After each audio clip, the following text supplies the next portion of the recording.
Hello student, welcome back to my channel. This is Samsad Khan.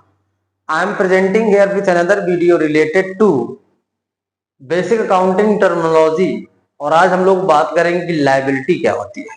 ठीक है, तो liability is the amount which ओज from outsider. Liability क्या होती है? एक तरीके से आप कर्ज होता है, जैसे बैंक से हम लोग पैसा उधार ले लेते हैं, किसी और जनरल स्टोर से कोई चीज गुड्स क्रेडिट बेस पे परचेज कर लेते हैं, दिस इज लायबिलिटी। किसी को पेमेंट करना है, कुछ पैसा रोक लिया, अनपेड अमाउंट, ये सब क्या हमारी लायबिलिटी होती है। चलिए लायबिलिटी को सबसे पहले समझते हैं। It is the amount, it is the amount which ओज फ्रॉम आउटसाइडर।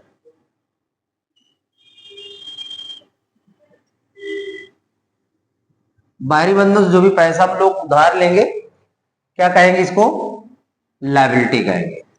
लायबिलिटी का फार्मूला क्या हो जाएगा? लायबिलिटी इक्वल टू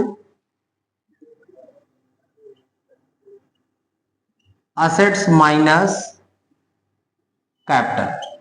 कैपिटल से अगर हम लोग असेट्स से कैपिटल माइनस करा देंगे तो क्या आ जाएगी? हमारी लायबिलिटी आ जाएगी। क्लियर है? तो ये liability equal to assets minus capital. अब हम लोग लायबिलिटी के टाइप्स देख लेते हैं। Types of liability.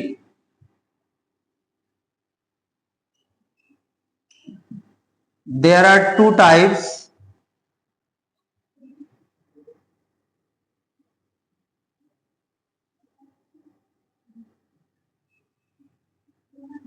Internal liability and external liability. Internal liability and external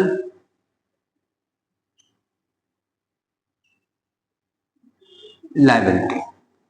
Internal liability means capital, जो फर्म से ही, बिजनेस से कोई किसी से कोई पैसा लीजिए, प्रोप्राइटर्स की जो कैपिटल्स होती है वो क्या होती है? Internal liability. एक्सटर्नल लायबिलिटी की हम लोग बात करें तो current liability and non current liability. Current liability, non current liability. अब जरा बात करते हैं कि करंट लायबिलिटी क्या होती है, नॉन करंट लायबिलिटी क्या होती है। तो current liability are those which can be settled और pay off within 1 year. एक साल के अंदर जो भी लायबिलिटी, जो भी कर्ज हमारे ऊपर, जिसका भी पैसा बकाया हमारे ऊपर, अगर विद इन 1 ईयर हम उसको पे कर देते हैं, सेटल कर देते हैं, कॉल्ड एज करंट लायबिलिटी। लेकिन अगर मोर देन 1 ईयर, एक साल से ज्यादा का समय लेते हैं, तो इसको हम लोग क्या कहेंगे? Non current liability.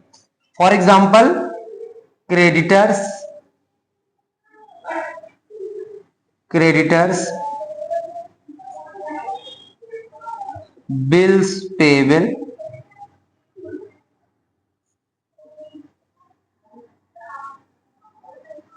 Outstanding expense, bank overdraft, etcetera. और भी बहुत सारे एग्जांपल हो सकते हैं। तो current liability are those which can be settled और pay off within 1 year. एक साल के अंदर अगर जो लायबिलिटी हमारे ऊपर जनरेट हो रही है, जो भी लायबिलिटी उसको एक साल के अंदर अगर पेमेंट कर देते, called as current liability. Non current liability beyond the 1 year, एक साल के से ज्यादा का समय लगता है, जैसे डिबेंचर्स, बैंक लोन, बॉन्ड्स। ठीक है, तो ये नॉन करंट लायबिलिटी है। और भी बहुत सारे एग्जांपल्स हो सकते हैं। सबसे पहले हमने लायबिलिटी समझा। लायबिलिटी क्या होती है? It is the amount which ओज फ्रॉम आउटसाइडर, बाहरी व्यक्ति से, फर्म के बाहर जिन लोगों से हमने पैसा उधार लिया है, वो हमारी क्या है? लायबिलिटी है। लायबिलिटी किस बात की? उसको फ्यूचर में पेमेंट करना है। Liability equal to assets minus capital, liability how to find with the equation, asset से कैपिटल माइनस करा देंगे, लायबिलिटी आ जाएगी। Types of liability, internal which internal liability, external. Firm की लायबिलिटी क्या है? प्रोप्राइटर लायबिलिटी यानी कैपिटल, कैपिटल प्रोप्राइटर्स की होती है तो इसको इंटरनल लायबिलिटी बोलेंगे। एक्सटर्नल मतलब फर्म के बाहर से जो पैसा उधार लिया हमने, तो उसमें टू टाइप्स की लायबिलिटी होती है, current liability and non current liability. Current liability are those which can be settled और pay off within 1 year, ये एग्जांपल्स है। और non current liability are those which can be settled और pay off more than 1 year, called as non current liability. Thank you.